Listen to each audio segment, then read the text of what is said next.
7 à 13. Daniel 10, 7 à 13. Alléluia. La parole de Dieu nous dit, « Moi, Daniel, je vis seul la vision, et les hommes qui étaient avec moi ne la virent point. Mais ils furent saisis d'une grande frayeur, et ils prirent la fuite pour se cacher. Je restai seul, et je vis cette grande vision. Les forces me manquèrent, mon visage changea de couleur et fut décomposé, et je perdis toute vigueur. J'entendis le son de ces paroles, et comme j'entendais le son de ces paroles, je tombai, frappé d'étourdissement, la face contre terre. Et voici, une main me toucha et secoua mes genoux et mes mains. Puis il me dit, « Daniel, homme bien-aimé, sois attentif aux paroles que je vais te dire, et tiens-toi debout à la place où tu es, car je suis maintenant envoyé vers toi. » Lorsqu'il m'eut ainsi parlé, je me tins debout en tremblant. Il me dit, « Daniel, ne crains rien, car dès le premier jour où tu as eu à cœur de comprendre et de t'humilier devant ton Dieu, tes paroles ont été entendues, et c'est à cause de tes paroles que je viens. Le chef du royaume des Perses m'a résisté 21 jours, mais voici, Michael, l'un des principaux chefs, est venu à mon secours, et je suis demeuré là auprès des rois de Perse. » Alléluia. On va prier. Alléluia. Seigneur éternel, notre Dieu et roi, nous bénissons ton saint nom une fois de plus. Papa, merci pour ta présence, Seigneur, manifeste au milieu de nous. Papa, merci pour ton autorité qui est totale en ce lieu, Papa. Seigneur, nous venons encore une fois élever ton nom et te glorifier, Papa. Merci pour le privilège et la grâce que nous avons, Seigneur, de pouvoir nous tenir dans ta présence. Papa, Seigneur, et alors que, Seigneur, nous venons, Seigneur, au moment de partager ta parole, Papa, Seigneur, nous venons prier, Seigneur, que tu nous oignes, Papa. Seigneur, car nous reconnaissons notre limitation dans la chair, Papa. Seigneur, Papa, nous avons besoin de ton esprit, Seigneur. Papa, oins-moi pour apporter, Seigneur, cette parole sans crainte, ni faveur, ni hésitation. Oins tous ceux qui m'écoutent, Papa, et que tous ensemble, Papa, nous puissions, Seigneur, comprendre ta parole, Papa, qu'elle puisse être une semence qui va trouver une place, Seigneur, en nous, qui va germer et porter du fruit pour l'éternité. Que ton nom soit glorifié. Que tout le monde dise au nom de Jésus. Alléluia. Vous pouvez vous asseoir. Amen.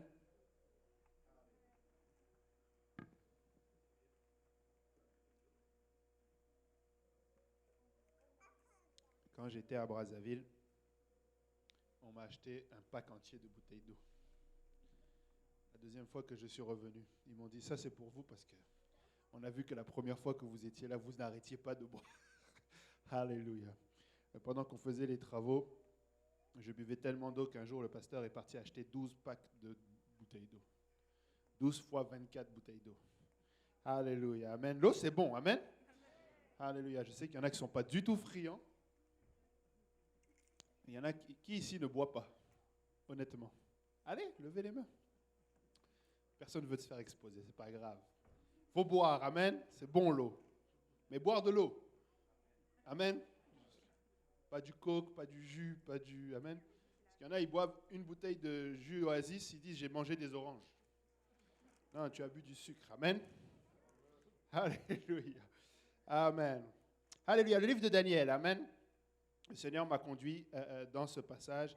À vrai dire, c'était quelque chose que j'avais préparé pour une autre occasion. Et le Seigneur n'avait pas permis à cette occasion. Et le Seigneur me l'a fait retravailler pour aujourd'hui. Et je crois que donc c'est pour aujourd'hui. Amen. Vous voyez dans le livre de Daniel, le passage que l'on vient de lire, on est au chapitre 10. Et Daniel vient d'avoir dans le chapitre 9, nous voyons que Daniel a eu une vision. Vous savez, la vision des 70 semaines de Daniel. Celle que tout le monde essaye de comprendre, mais qu'on dirait que personne n'arrive à comprendre. Amen. Ne vous découragez pas quand vous ne comprenez pas les prophéties. Amen. Il faut comprendre le but derrière les prophéties. Amen. Et quand tu le revois dans Apocalypse, les gens ont peur des fois du livre d'Apocalypse, mais le but de l'Apocalypse, c'est de réaliser que tu as besoin de Jésus-Christ pour le salut. Amen. Peu importe les animaux, les temps. Écoutez, le Seigneur l'a dit clairement. Ce n'est pas à nous de connaître. Amen.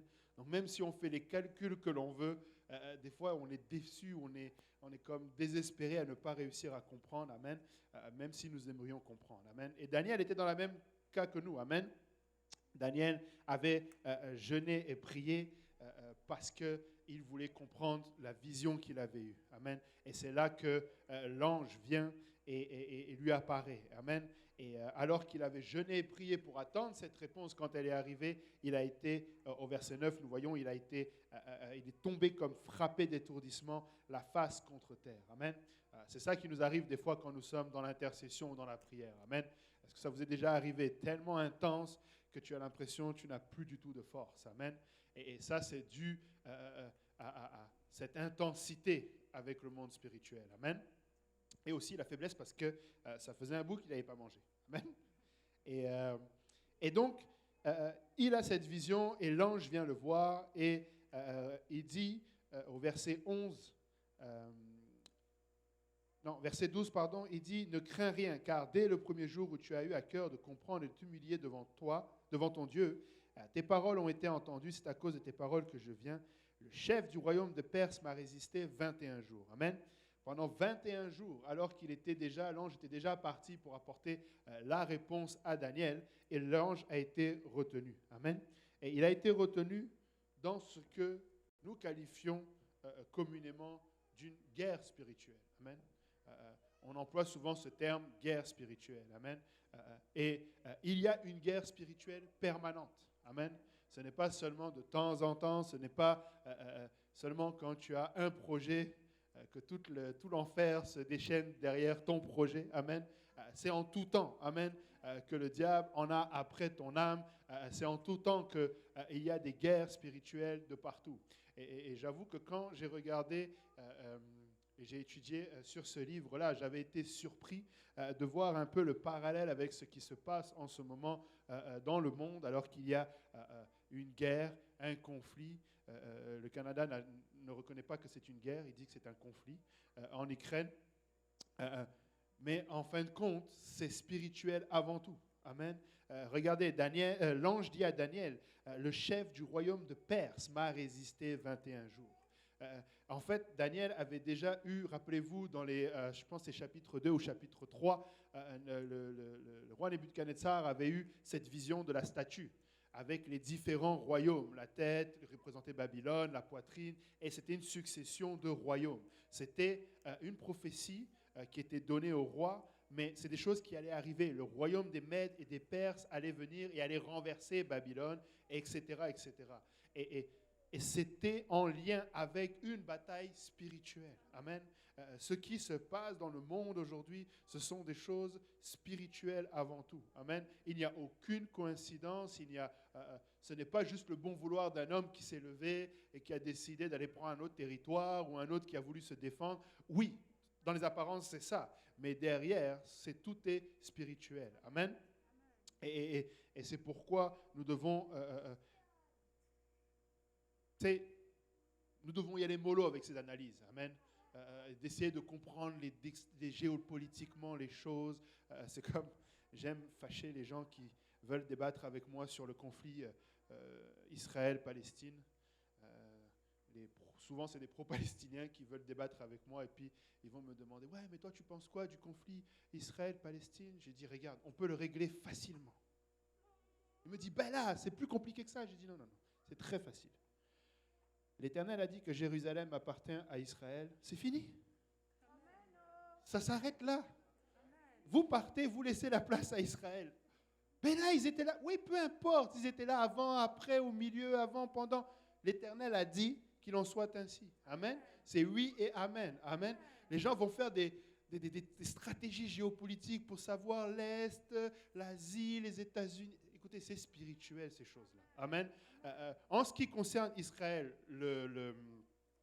la solution est simple. Ça s'arrêtera le jour où les gens voudront bien reconnaître que ça appartient à Israël. Et pour le reste, nous combattons pour la Jérusalem céleste. Nous ne sommes pas, le royaume du Seigneur, ce n'est pas de cette terre. Amen. Donc, juste pour tout ce qui est débat géopolitique, qui a raison, qui n'a pas raison, amen. Et ils ont tous tort, amen. Et préparons-nous pour la Jérusalem céleste. Amen. Mais donc, tout ça, c'est relié à ce qui est un monde spirituel qui existe, amen, et qui est en guerre perpétuelle. C'est une guerre entre le bien et le mal, amen. C'est une guerre entre la lumière et les ténèbres. C'est une guerre entre Dieu et ses anges et le diable et tous ses démons. Amen. Et le diable n'est pas le chef spécialement de tout cela. Il est juste celui qui est le plus courageux. Amen. Pour s'être relevé le premier. Moi, je n'aime pas le voir spécialement élevé en tant que chef. Amen. Alléluia. Au verset, regardez Daniel 10, verset 20. Il me dit, sais-tu pourquoi je suis venu vers toi? Maintenant, je m'en retourne pour combattre le chef de la Perse, et quand je partirai, voici le chef de Javan viendra. Encore un autre ange, encore un autre démon qui va agir. Amen. Toujours une guerre spirituelle. Amen. Josué 5, 13 à 14 nous dit, comme Josué était près de Jéricho, il leva les yeux et regarda. Voici un homme se tenait debout devant lui, son épée nue à la main. Il alla vers lui et il dit, es-tu des nôtres ou de nos ennemis? Il répondit, non, mais je suis le chef de l'armée de l'Éternel. J'arrive maintenant. Josué tomba le visage contre terre, se prosterna et lui dit, qu'est-ce que mon Seigneur dit à son serviteur? Amen. Notre Dieu est appelé l'Éternel des armées. Amen. Et l'Éternel des armées, il est question justement de cette armée céleste-là dans ce combat spirituel. Amen. Nous sommes ces soldats. Amen. Nous verrons plus tard, nous ne luttons pas contre la chair et le sang, mais nous sommes ces soldats. Amen. Nous avons un rôle à jouer. Amen. Nous avons aussi Malachie 4, verset 3, qui nous dit « Et vous foulerez les méchants, car ils seront comme de la cendre sous la plante de vos pieds au jour que je prépare, dit l'Éternel des armées. » Amen. Mais pour revenir dans Daniel, il lui dit « Dès le premier jour où tu as eu à cœur de comprendre. » Amen. Et c'est un peu ce que je voudrais vous apporter juste aujourd'hui. Le Seigneur me met à cœur de regarder d'un peu plus près le combat spirituel. Amen. Regardez bien. Oui, il y a un combat spirituel. Oui, l'ange est en train de lui expliquer. Mais il lui dit, depuis le premier jour où tu as eu à cœur de comprendre. Et il a eu à cœur de comprendre quoi? En fait, quand Daniel était en jeûne, c'était la deuxième fois qu'il jeûnait. Parce qu'avant ça, il était déjà en jeûne. Au chapitre 9, il était déjà en jeûne et prière. Regardez Daniel 9. Daniel 9 nous dit, de versets 19 à 23, Daniel parle, il est en prière et il dit, Seigneur, écoute, Seigneur, pardonne, Seigneur, sois attentif, agis et ne tarde pas par amour pour toi, ô mon Dieu, car ton nom est invoqué sur ta ville et sur ton peuple. Amen. Il continue, il dit, je parlais encore, je priais, je confessais mon péché et le péché de mon peuple d'Israël. Je présentais mes supplications à l'Éternel, mon Dieu, en faveur de la sainte montagne de mon Dieu. Je parlais encore dans ma prière quand l'homme Gabriel, que j'avais vu précédemment dans une vision, s'approcha de moi d'un vol rapide au moment de l'offrande du soir. Amen. Daniel n'est pas rentré dans un combat spirituel. Daniel était en train de se repentir pour lui et pour le peuple d'Israël. Amen. Daniel était dans cette démarche-là. Daniel, en fait, ils étaient en captivité à Babylone, n'est-ce pas? Et Daniel voyait la condition du peuple. Il était fatigué de la condition de son peuple. Ça, c'était la particularité d'Israël. Israël avait ce désir-là et c'était, ils ont le souvenir de l'Égypte où ils étaient en esclavage. Jusqu'à présent, ils n'avaient jamais été de nouveau en captivité. Ils avaient toujours été un peuple souverain. Amen. Ils ont toujours été un peuple qui appartient à l'Éternel, mais qui était une nation à part entière. Amen. Il y avait ce désir-là d'être une nation. Et là, Daniel se retrouve avec d'autres Hébreux. Ils sont en captivité. Et là, il est en train de prier, Seigneur, quand est-ce que tu vas agir? Amen. Il était en train de prier pour cela. Amen. Mais là, donc l'ange Gabriel lui vient et d'un vol rapide, la parole de Dieu nous dit. Donc on reprend verset 22. Il m'instruisit et s'entretenit avec moi. Il me dit, Daniel, je suis venu maintenant pour ouvrir ton intelligence. Lorsque tu as commencé à prier, la parole est sortie. Je viens pour te l'annoncer, car tu es un bien-aimé. Sois attentif à la parole et comprends la vision. Amen. Vous pourrez relire Daniel, amen, et vous allez comprendre un peu la vision. Moi, ce n'est pas sur ça que je vais aller aujourd'hui, mais c'est pour vous dire, alors qu'il était en train de prier pour le salut, le Seigneur l'emmène dans une vision où, effectivement, il va être question, encore une fois, de royaume, de guerre, de choses qui vont se passer. Amen. Et comme je le disais tout à l'heure, nous sommes encore dans cette guerre spirituelle. Amen. Mais Daniel n'est pas rentré dans un combat spirituel. Il ne s'est pas levé et décidé que, bon, aujourd'hui, ce que je vais faire, c'est combat spirituel. Amen. De 9h à 13h, combat spirituel. Amen. Il est rentré dans la présence du Seigneur à chercher la face de Dieu, amen, le salut de son peuple, amen, l'intervention de Dieu pour le salut de son peuple. Il s'est humilié devant la face de l'Éternel. Seigneur, pardonne mon péché. Seigneur, la situation dans laquelle nous sommes. Et comprenez bien, il y avait toutes les raisons d'aller lier les démons et les démons et les démons et les démons, parce qu'ils étaient en captivité. Amen. Ils étaient à Babylone en captivité. Daniel venait de subir la fosse au lion parce qu'il avait refusé d'adorer la statue. Il aurait pu se lever et commencer à lier et lier. Non, il est allé juste, Seigneur, je sais que tu vas intervenir, mais jusqu'à quand, Seigneur? Il dit, Seigneur, écoute-moi. Il s'est humilié. Amen. Et c'est vraiment ça le vrai combat spirituel. Amen. Le vrai combat spirituel, c'est chercher la face de l'Éternel. Seigneur, nous sommes dans cette situation. Écoutez, vous l'avez déjà eu cet enseignement. Il y a des fois, tu es dans une situation de difficulté parce que tu as mal fait et tu es en train de subir les conséquences et tu dois te repentir. Et c'est bon d'aller chercher la face de l'Éternel, t'humilier, demander pardon à Dieu, que le Seigneur adresse ton cœur et que tu changes. Et des fois, comme dans le cas de Job, tu as tout bien fait, mais l'Éternel est au contrôle pareil. Amen. Mais tu vas quand même chercher la face de l'Éternel. Seigneur, sonde-moi. S'il y a quelque chose à arranger, arrange-le. Mais s'il n'y a rien, Seigneur, montre-moi à voir, qu'est-ce que je ne vois pas? Dans cette situation, qu'est-ce que je peux faire? Amen. Au lieu de me concentrer sur le problème, amen, je vais me concentrer seulement sur l'Éternel. Amen. Je vais chercher la face de l'Éternel. Je vais chercher, Seigneur, montre-moi, Seigneur, qu'est-ce que je peux tirer de cette situation? Quelle est la difficulté qu'il y a au milieu de cette situation? Amen.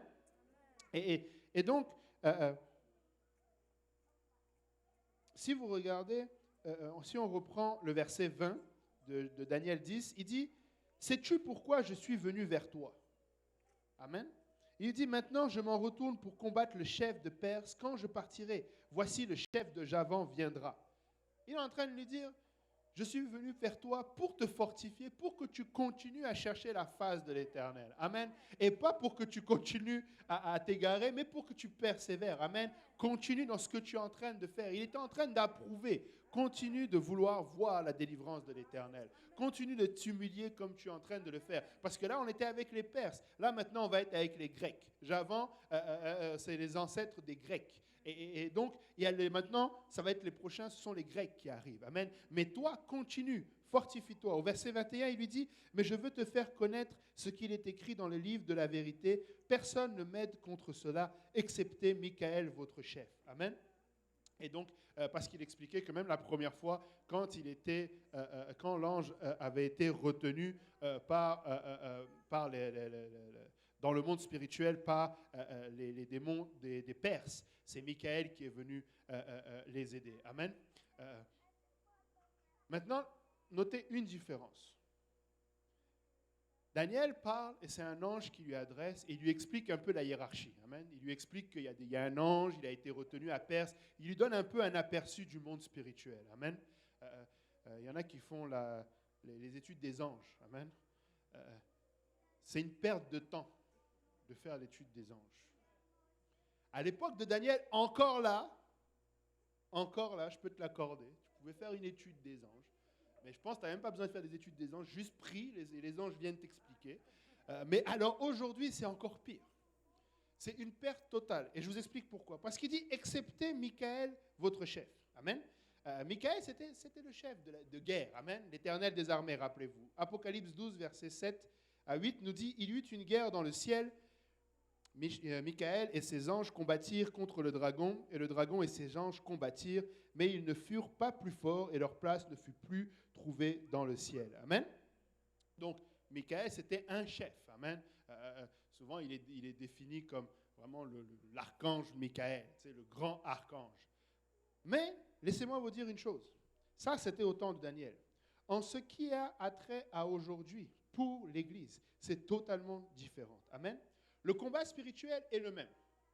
Éphésiens 6, 12 nous dit « Car nous n'avons pas à lutter contre la chair et le sang, mais contre les dominations, contre les autorités, contre les princes de ce monde de ténèbres, contre les esprits méchants dans les lieux célestes. » Amen.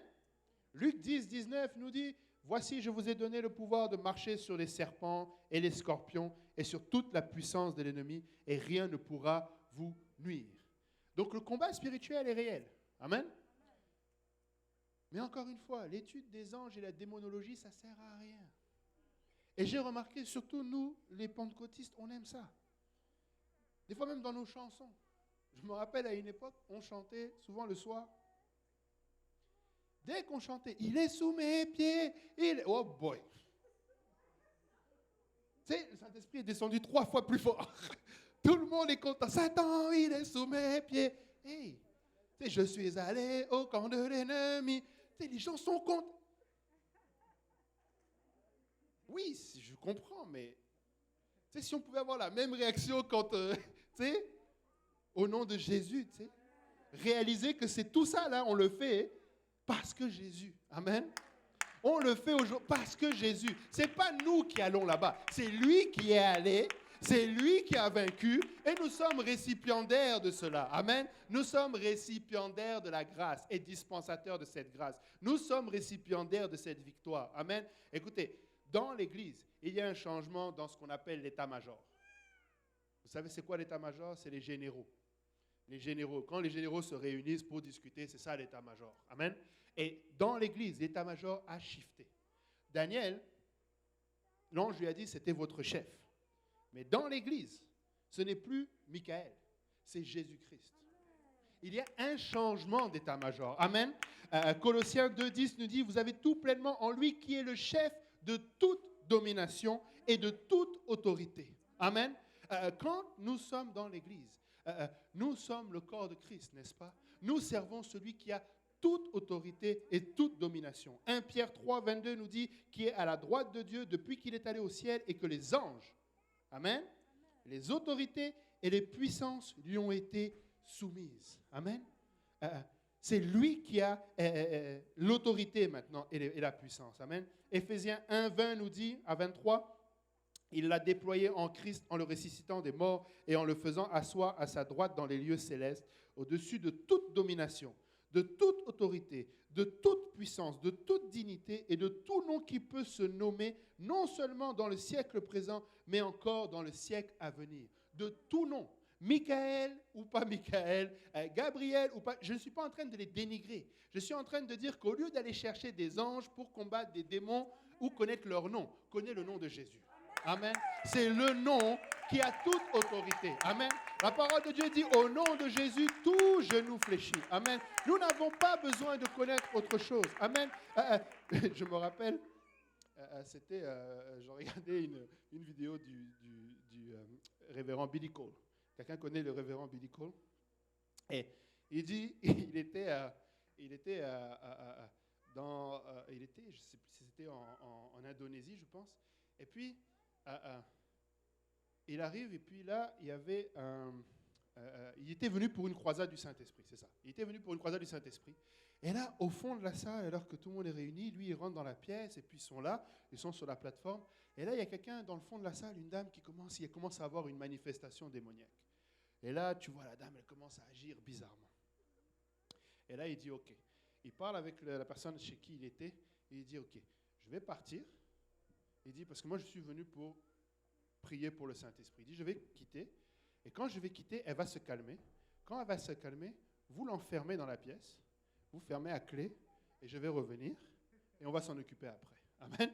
Et c'est ça qu'ils ont fait. Il est parti, elle s'est calmée, ils l'ont enfermé, et puis ils ont prié pour le Saint-Esprit. Il a dit que, tu sais, il n'avait pas le temps à ce moment-là de s'occuper de ça. C'était de la distraction. Mais par après, une fois que, je ne sais plus combien de personnes ont reçu le Saint-Esprit, gloire à Dieu, ils sont partis voir la dame en question. Et ils l'ont prié pour la délivrance, ils ont chassé le démon qui était là. Et comme il dit, je ne lui ai pas demandé son nom. Parce que de toute façon, ce sont tous des menteurs. Peu importe le nom qu'il va avoir, il va te donner un nom, qui sait si c'est vrai ou pas. Amen. Il a juste chassé le démon en question. Amen. Laissez-moi vous dire, des fois là, on est là, oh, c'est quoi ton nom? Qu'est-ce que tu en as à faire? Si tu as le nom de Jésus, tu as le nom qui est au-dessus de tout nom. Amen. Au nom duquel tout genou fléchit. Amen. Tu sors au nom de Jésus. Amen. Le reste là, peu importe.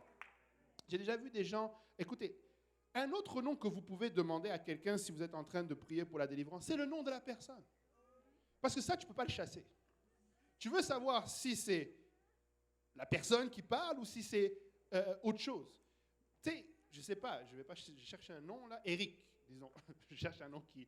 Tu sais, tu es en train de prier, tu vois qu'il y a une manifestation démoniaque dans Eric. Tu appelles Eric. Si Eric ne répond pas, tu sais qu'il y a autre chose. Et là, tu le chasses au nom de Jésus, peu importe. Maintenant, si tu réponds Eric et qu'Eric te répond, tu dis Eric, regarde, on va revenir un peu, puis, tu sais, parce que Eric, tu ne peux pas le chasser. Là. Eric, c'est Eric. Ça ne sert à rien. Amen. Donc, des fois, c'est si tu vois que Eric ne répond pas, là, oui, ok, on va prier. Mais on va prier au nom de Jésus. Amen. Il y a un changement dans l'état-major. Amen. Philippiens 2,9 nous dit, c'est pourquoi aussi Dieu l'a souverainement élevé et lui a donné le nom au-dessus de tout nom, afin qu'au nom de Jésus, tout genou fléchisse dans les cieux, sur la terre et sous la terre, et que toute langue confesse que Jésus-Christ est Seigneur à la gloire de Dieu le Père. Amen. Donc, dans l'Église, ce n'est plus la même chose. Amen. Quand nous sommes dans l'Église, nous devons regarder à comment le Seigneur Jésus-Christ se comporte dans le combat spirituel. Et regardons un exemple. Matthieu 8, versets 23 à 34. Matthieu 8, versets 23 à 34. Il monta dans la barque et ses disciples le suivirent. Et voici, il s'éleva sur la mer une si grande tempête que la barque était couverte par les flots. Et lui, il dormait. Amen. Il dormait. Les disciples s'étant approchés le réveillèrent et dirent, Seigneur, sauve-nous, nous périssons. Et ils leur dirent, pourquoi avez-vous peur, gens de peu de foi? Alors il se leva, menaça les vents et la mer, et il y eut un grand calme.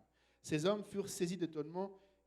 Quel est celui-ci, disait-il, à qui obéissent même les vents et la mer? Lorsqu'il fut à l'autre bord, dans le pays des Gadaréniens, 2 démoniaques sortant des sépulcres vinrent au-devant de lui.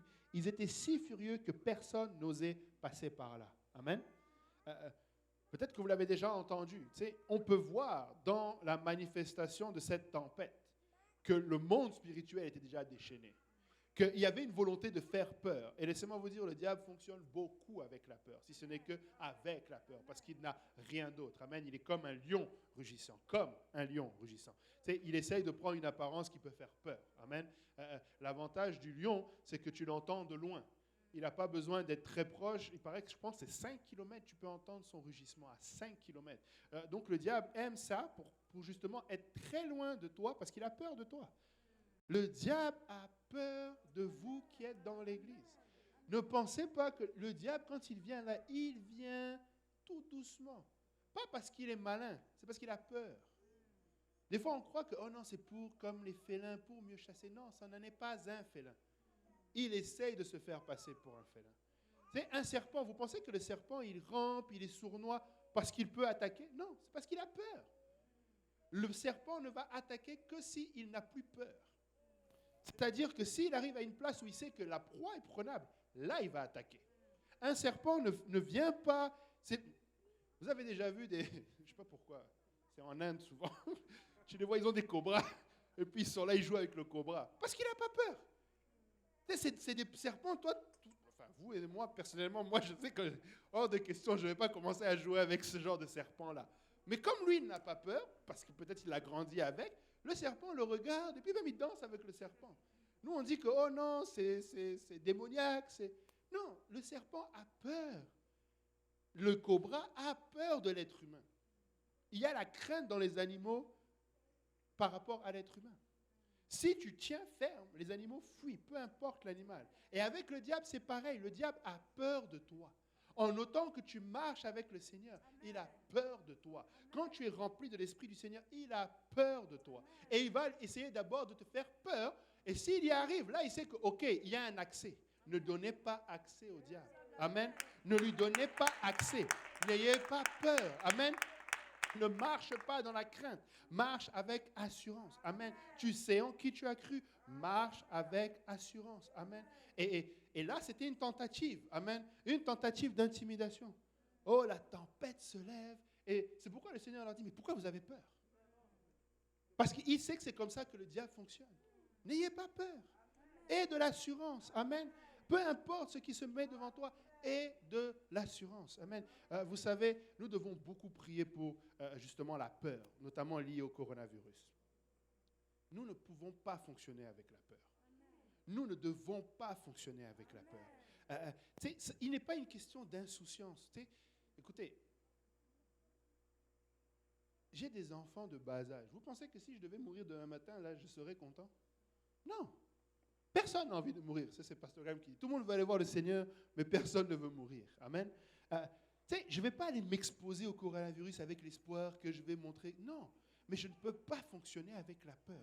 Ou bien je crois que c'est par les meurtrissures de Christ que je suis guéri, ou bien je ne le crois pas. Et quand la guérison ne vient pas, ce n'est pas que ces meurtrissures ne sont plus efficaces, c'est que c'était le plan de Dieu. Et si le Seigneur veut me prendre avec telle maladie ou telle chose, ça va arriver.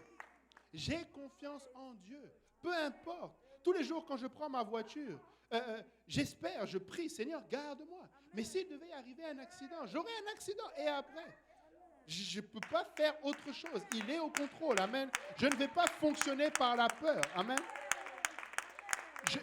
Je sais que c'est un sentiment que nous avons et qui est normal. Je me rappelle quand, il y a 2-3 ans, on a eu un accident avec la famille ici. Le Seigneur nous a gardés. C'était tout un miracle. Vraiment, le nom de Jésus a été invoqué dans cette voiture, laissez-moi vous dire, et il nous a gardés. La voiture s'est arrêtée juste avant le fossé pour qu'elle se renverse. C'était le Seigneur qui nous a gardés. Mais pour un temps, particulièrement mes enfants, ils avaient peur quand on passait par là. C'est un sentiment qui va naître dû aux circonstances. Mais c'est parce que, justement, pourquoi ils n'avaient pas peur avant? Ils avaient peur devant la circonstance. Et c'est ce que le diable va faire. Il va mettre des choses devant toi pour susciter la peur. Mais je vais lever les yeux vers les montagnes, d'où me vient le secours. Je vais lever les yeux vers l'Éternel. Amen. Je vais regarder ailleurs que sur le problème. Amen. Des fois, on magnifie tellement le problème au lieu de magnifier Dieu. Et c'est là que la crainte s'empare de nous. Amen. Nous ne pouvons pas fonctionner avec la peur et la crainte. Amen. Le diable voulait leur susciter, et le Seigneur les a repris. Pourquoi avez-vous peur, gens de peu de foi? Amen. Et donc, comme nous voyons, ils sont arrivés de l'autre côté. Ça, c'était le verset 28. Et j'aime ce passage-là aussi. Lorsqu'ils furent à l'autre bord, dans le pays des Gadaréniens, oh boy, 2 démoniaques sortant des sépulcres vinrent au-devant de lui. Regarde bien, ce sont les démoniaques qui viennent. Ils viennent au-devant de lui. Je suis en train de me perdre. Voilà. Sortant des sépulcres vinrent au-devant de lui. Ils étaient si furieux que personne n'osait passer par là. Personne n'osait passer par là. Mais Jésus, il a dit, c'est par là que je vais passer. Amen. Le Seigneur a dit, c'est par là que je vais passer. Ce n'est pas vrai que le diable va avoir des territoires que tu ne peux pas aller. Ce n'est pas vrai que dans cette ville, il y a des endroits où le diable va dire non. Non, le Seigneur va aller et va adresser le problème. Il n'y a pas un péché, un problème que le Seigneur ne peut pas adresser. Peu importe. Écoute, en tout cas, il n'y a pas une autorité qui doit effrayer l'enfant. Si tu es rempli de cet esprit de puissance dont le Seigneur parle, il n'y a pas une autorité. Je ne te demande pas de marcher avec arrogance, non, mais marche avec assurance. Écoutez, c'est de l'intimidation. Des fois, même des autorités quelconques à ton travail ou peu importe, on va t'intimider. On va vouloir te mettre des bâtons dans les roues pour t'intimider. Écoute, tu sais en qui tu as cru. Amen. Tu sais de quoi il est ça. Oh, on va te faire des menaces que si tu ne fais pas telle chose, si tu n'es pas dans tel clan, tu ne pourras... Non, tu restes un enfant de Dieu. Et laisse-moi te dire que tu vas arriver au même endroit. Tu vas arriver là-bas. Pour les plus vieux, c'est une chose. Mes parents, faites très attention. Vous savez, de plus en plus, une chose qui m'a marqué dès que je suis arrivé au Canada, l'histoire des réseaux. Il faut réseauter. Il faut avoir des réseaux. Oh, si tu ne connais pas telle personne, tu ne connais pas telle personne. Et des fois même, j'entends des enfants de Dieu se plaindre. Oui, mais attends, on ne connaît que les gens de l'Église. Tu n'as pas besoin de connaître quelqu'un d'autre. Tu as besoin de connaître Jésus-Christ et lui seul. Si tu connais Jésus-Christ, il n'y a pas un endroit où tu dois te retrouver que tu ne seras pas. Il n'y a pas un endroit. Écoutez, je me suis retrouvé avec des préfets de région, je me suis retrouvé avec des maires, je me suis retrouvé avec des directeurs d'urbanisme, je me suis retrouvé avec des directeurs et des directeurs et des directeurs. Je me suis retrouvé avec un milliardaire chinois. Pas parce que je suis quelqu'un, non. Parce que je sais en qui j'ai cru. Amen. Et je n'ai pas cherché à les avoir d'ailleurs, même ces contacts-là. Mais le Seigneur m'a permis de les avoir. Je vous avais raconté, je ne sais pas, je ne pense pas que j'ai le temps, peut-être si, pour Montréal-Nord, comment ça s'était passé. Je ne sais pas si je l'ai raconté ici. Je rentre pour chercher la place pour Montréal-Nord. Je suis allé me présenter. Écoutez, je suis allé avec la conscience. Je savais que les églises sont mal vues à Montréal-Nord. Et ça, c'est un gros problème. Je ne vais pas toucher ça, mais il y a trop d'églises qui font n'importe quoi. Tu n'ouvres pas une église si le zonage ne le permet pas. C'est n'importe quoi. Parce que tu te mets hors la loi et à partir de là, tu n'es plus respecté. Et c'était ça le problème à Montréal-Nord. C'est qu'il y avait tellement d'églises qui étaient clandestines. Depuis quand une église est clandestine? Tu veux une église avec... moi, je veux la croix qui est sur le Mont Royal. Amen. Je veux qu'on voie que c'est une église. Et donc, quand je suis arrivé à Montréal-Nord, le problème, c'est ça. Il fallait arriver en catimini. Il y en a même qui se cassent même plus la tête, ils n'y vont plus. Ils laissent des rideaux. Il y en a même un, ça c'est à la salle, il a laissé nettoyeur dehors. C'était un nettoyeur avant, il a laissé nettoyeur. Comme ça, on ne sait pas que c'est une église. Et puis là, tu vois le nettoyeur? Ouais, ben c'est là l'église. Il y en a même un à Laval, maintenant, c'est une bijouterie, casino, machin. Ça fait Hells Angels comme pas possible. Mais il a mis une petite pancarte, église. C'est comme... Tu vois le truc un peu extravagant? Ouais, c'est ça l'église. Non, on veut être vu. Amen. Et c'était ça le problème à Montréal-Nord. Mais moi, je suis arrivé, j'ai dit, OK, on veut être vu. Je suis arrivé, j'ai dit, OK, moi, je veux parler avec quelqu'un pour savoir où est-ce qu'on peut avoir une église. La dame m'a vu, quand je suis arrivé au secrétariat, elle m'a regardé. Dès que j'ai dit église, elle a levé les yeux. Elle a dit, il n'y en a pas assez. Et j'ai fait comme, vous savez, j'ai fait comme mon pasteur. Je lui ai dit, est-ce qu'il y a assez de Tim Hortons? Non. Donc, il n'y a pas assez d'églises. Amen. Nous, on veut autant d'églises qu'il y a de Tim Hortons dans la ville. Amen. Et elle m'a dit, écoutez, il faut prendre rendez-vous avec une telle personne. J'ai dit, OK, je veux prendre rendez-vous avec une telle personne. Et, chose que j'avais oublié de dire, en arrivant dans l'ascenseur, dans le bâtiment, je suis arrivé à l'ascenseur, et là, il y avait un vieux monsieur qui voulait rentrer. Et étant un bon chrétien, j'ai tenu la porte de l'ascenseur. Amen. Ce sont des petites choses que l'enfant de Dieu fait. Il tient la porte, il dit bonjour, il est poli. Amen. Ce sont des choses qu'on oublie. Parce que si j'avais fermé vite la porte pour monter plus vite, j'aurais loupé quelque chose que le Seigneur était en train de faire. Amen. Donc ce vieux monsieur est rentré dans l'ascenseur et il m'avait vu avec un papier pour la zone des permis. Il me dit, c'était l'hiver, il me dit, vous voulez un permis pour une piscine? Puis là, on est parti à rigoler, etc. Et lui, quand on est sorti, il était parti à gauche, à droite, moi je suis parti à gauche. Et donc quand cette dame me dit, elle doit prendre rendez-vous avec une dame Intel, on est parti voir la madame Intel, et en arrivant vers le bureau de madame Intel, le même vieux monsieur sort. Et ils se disent bonjour parce qu'ils se connaissent. Et il dit, je vais prendre rendez-vous avec votre secrétaire, avec madame Intel, votre secrétaire. Il dit, c'est pour le monsieur là? Il dit, non, faites-le rentrer. Venez monsieur. Je suis rentré, c'était le directeur de l'urbanisme. Et c'est comme ça que je me suis assis avec le directeur de l'urbanisme pour régler le problème du zonage de l'église du Seigneur. Et c'est le Seigneur qui m'a placé là. Ce n'est pas moi, je n'avais rien, je ne connaissais même pas cette personne. Mais le Seigneur avait des comptes à régler. Il voulait une église. Amen. Et il a mis en place les choses pour avoir son église. Et l'histoire ne s'est même pas arrêtée là. Quand on a discuté, il m'a dit, vous savez, le problème à Montréal-Nord, il y a beaucoup d'églises qui sont clandestines. J'ai dit, oui, justement, nous sommes la lumière du monde. Amen. Nous voulons être visibles. Moi, je veux une église visible. Je veux pouvoir mettre une enseigne visible. Amen. Je lui dis, donc dites-moi où est-ce que je dois aller? Parce que c'est vous le directeur de l'urbanisme, donc dites-moi. Il dit, essayez ça. Et puis là, finalement, bref, quand on a trouvé la place, encore une fois, ça c'est extraordinaire comment nous avons trouvé la place. Finalement, quand nous avons trouvé la place, j'ai appelé le directeur de l'urbanisme, parce que maintenant j'avais le numéro du directeur de l'urbanisme. Plus besoin de passer par les secrétaires, tout ça. J'ai appelé directement le directeur. J'ai dit, regardez, j'ai telle place. Et il me dit, est-ce que c'est bon pour le zonage? Il me dit, oui, c'est bon. Il dit, normalement, c'est plus zoné. Et regardez bien. Il me dit, normalement, c'est plus zoné Mais comme il y avait déjà une église qui était là, puis ils étaient partis, mais ça ne faisait pas encore 6 mois. Donc, vous pouvez récupérer le droit acquis. J'ai dit, OK. Je suis allé, j'ai signé le bail, on a signé le bail avec le pasteur Kaozi. On a pris les papiers, on est arrivé à la ville et on a déposé les papiers. On veut un permis pour telle place. Le monsieur prend, il dit, non, vous ne pouvez pas avoir d'église à cet endroit-là. Je lui dis, si, on peut. Il dit, non, ce n'est pas zoné, il s'énerve. Je lui dis, OK, allez voir monsieur Intel. Quand j'ai dit le monsieur Intel, il m'a regardé comme, oups.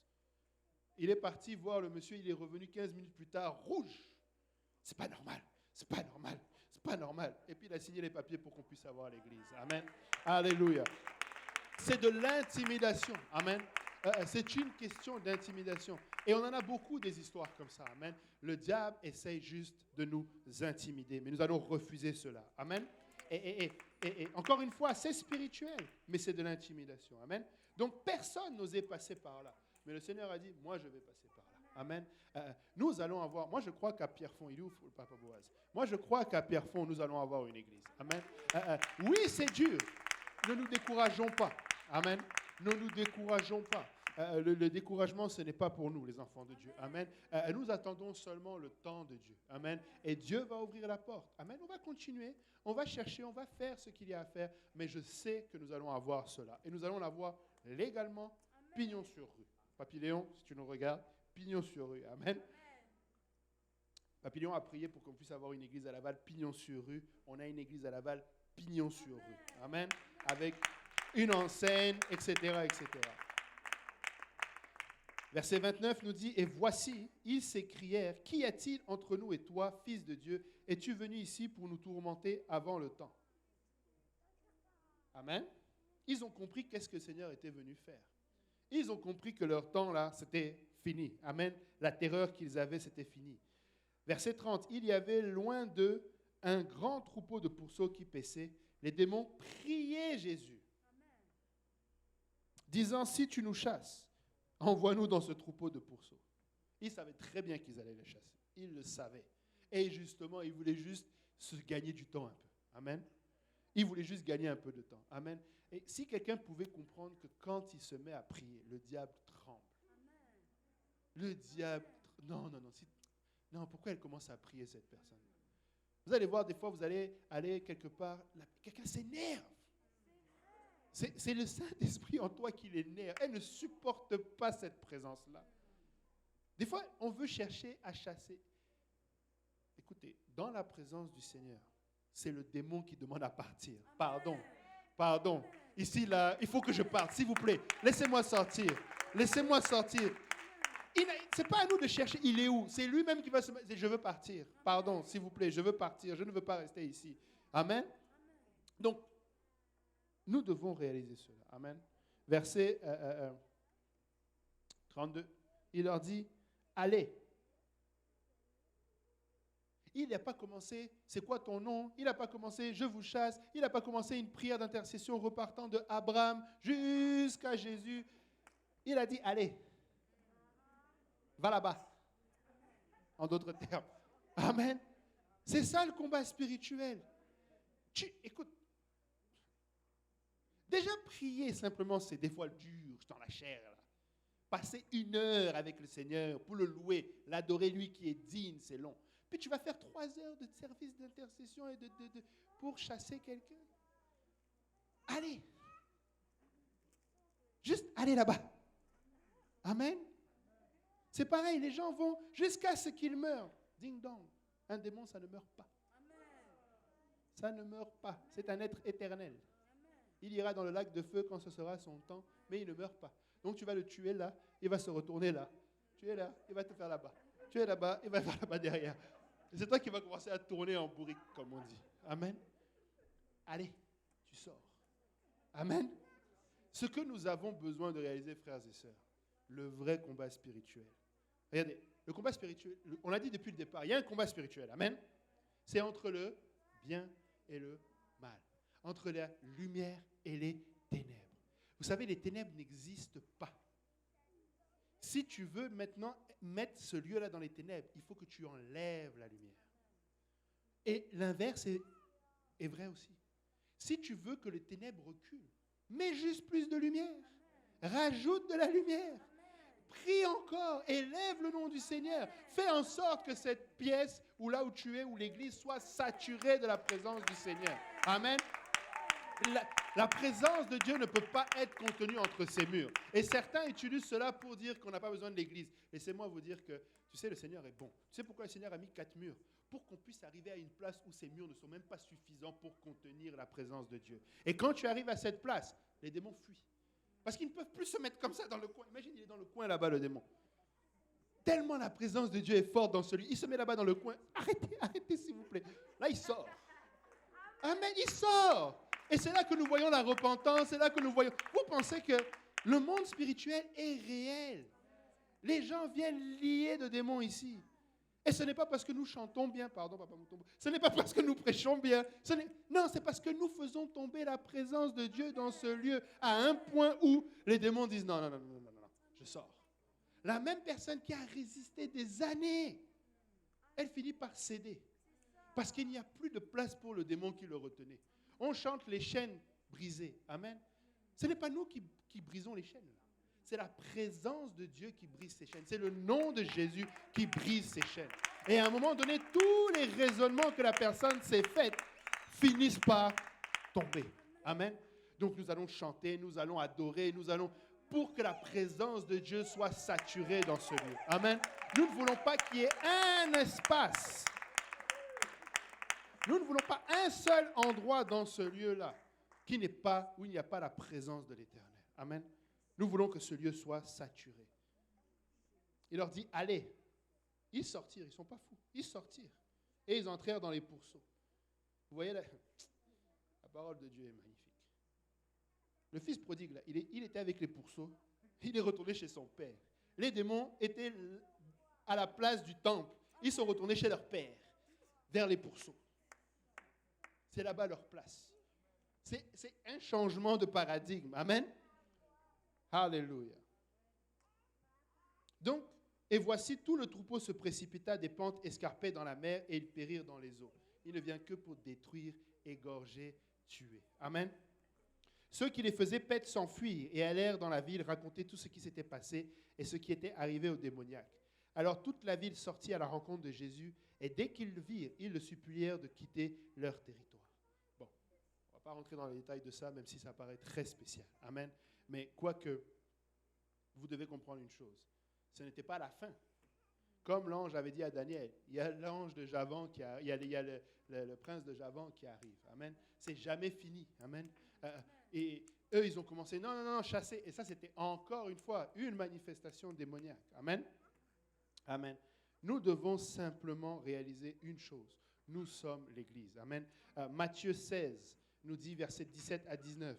Jésus, reprenant la parole, lui dit, « Tu es heureux, Simon, fils de Jonas, car ce ne sont pas la chair et le sang qui t'ont révélé cela, mais c'est mon Père qui est dans les cieux. Et moi, je te dis que tu es Pierre et que sur cette pierre, je bâtirai mon église et que les portes du séjour des morts ne prévaudront point contre elle. Je te donnerai la clé du royaume des cieux. Ce que tu lieras sur la terre sera lié dans les cieux et ce que tu délieras sur la terre sera délié dans les cieux. » Amen. En tant qu'Église, amen. Nous n'avons pas nous sommes à l'offensive. Amen. Quand nous allons aller dans le camp de l'ennemi, ce n'est pas pour commencer à négocier. C'est pour simplement arracher les âmes de cet endroit-là. Amen. Nous allons arracher les âmes de cet endroit-là. Nous allons élever le nom du Seigneur. Amen. Et une dernière chose avant de conclure. C'est pourquoi les études bibliques sont importantes. C'est pourquoi... faire des disciples. Le Seigneur a dit, allez et par tout le monde, prêchez la bonne nouvelle. Amen. Il a dit, allez et faites de toutes les nations des disciples. Amen. Parce que pourquoi? Il ne sait pas tout de délivrer quelqu'un. Si la personne, tu chasses le démon va partir. On l'a vu, non? Le démon a peur de l'enfant de Dieu. Le démon va quitter. Mais si la maison reste vide, la Bible nous dit quoi? Il va aller chercher 7 esprits plus méchants puis venir. La personne doit comprendre. Amen. Des fois, on a peur. C'est comme si on a peur. Quand la parole de Dieu dit « Maintenant, c'est le jour du salut ». Amen. C'est l'heure acceptable. Ça, c'est un verset pour la personne pour qu'elle réalise qu'il faut que je le fasse. Mais ce n'est pas un verset pour que nous nous précipitions à baptiser quelqu'un. Parce que des fois, nous nous précipitons. Tu veux te faire baptiser? Tu veux te faire baptiser? Tu veux te faire baptiser? Tu veux? Mais n'ayez pas peur de lui présenter tout l'Évangile. Qu'il doit venir à la repentance. Amen. Est-ce que tu as compris? Est-ce que tu es convaincu? Est-ce que tu veux changer de vie? Tu sais, parce que quand tu fais ça, pour que la personne arrive à une sincère repentance, qu'est-ce que la parole de Dieu dit? C'est le Saint-Esprit qui convainc du péché. Quelqu'un qui vient à la repentance va être rempli de l'Esprit du Seigneur. Parce que c'est cet esprit-là qui l'a convaincu. Ce n'est pas nos mots, ce n'est pas notre façon d'apporter la chose. C'est l'Esprit du Seigneur qui l'a convaincu. Amen. Donc, juste, prenons le temps de lui expliquer pour être sûr que cette personne-là a bien compris. Et ensuite, on fait le reste du travail. Amen. Ce que je suis en train de dire, c'est que cette personne doit réaliser une chose. J'ai besoin du Seigneur Jésus-Christ. J'ai besoin. Parce que quand elle va rentrer à la maison, là, la guerre commence. Amen. Ce n'est pas de tout repos. La guerre commence. Amen. Oui, nous allons la soutenir en prière. Nous allons la soutenir. Nous allons parler avec cette personne-là. Mais cette personne doit réaliser que l'intimidation va venir. La peur va venir. Mais tu peux résister. Amen. Au nom de Jésus, tu peux résister. Amen. Alléluia. Si on peut tous se lever ensemble. Amen. En conclusion. Luc 10, 19 à 20.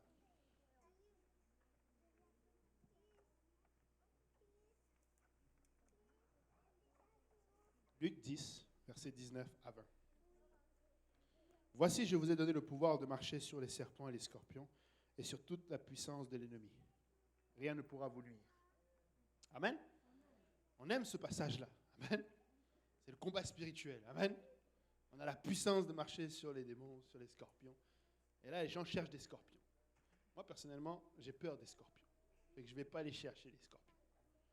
S'ils peuvent rester loin de moi, je serai le plus heureux des hommes. Mais le verset 20, il dit « Cependant ». Donc ça veut dire que tu ne peux pas dissocier le 19 du 20. C'est une conjonction de coordination. Bon, je sais que c'est Medou et non Cornicar, mais c'est une suite. Amen. Cependant, ne vous réjouissez pas de ce que les esprits vous sont soumis. Ça, c'est rien. Ça, c'est normal même. Tu devrais plutôt te soucier s'ils n'étaient pas soumis. Il dit, mais réjouissez-vous. Réjouissez-vous. Tu sais, regardez bien. Réjouissez-vous. Le choix de mots est important. De ce que vos noms sont écrits dans les cieux. Réjouissez-vous de ce que vos noms sont écrits dans les cieux.